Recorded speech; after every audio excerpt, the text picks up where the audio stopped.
Mga kababayan, bago ako umalis ng The Hague, Netherlands, ay malinaw ang bilin ni Pangulong Rodrigo Duterte.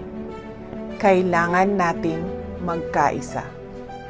Sa darating na halalan, mahalaga ang pagkakaisa natin sa likod ng Duterte. Ang 10 kandidato buong puso nating sinusuportahan para sa Senado. Ito ang mga taong may tapang, malasakit, at tunay na kakampi ng sambayanang Pilipino.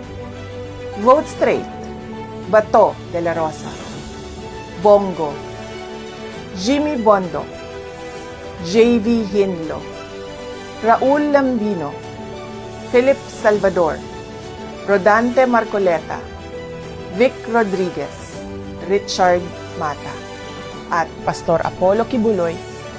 Block voting ang susi. Iisa ang boto. Iisa ang direksyon. Iisa ang layunin. Ipagpatuloy ang sinimulan ni Pangulong Duterte. Mga kababayan, huwag tayong magpahuli. Ipaglaban natin ang kinabukasan.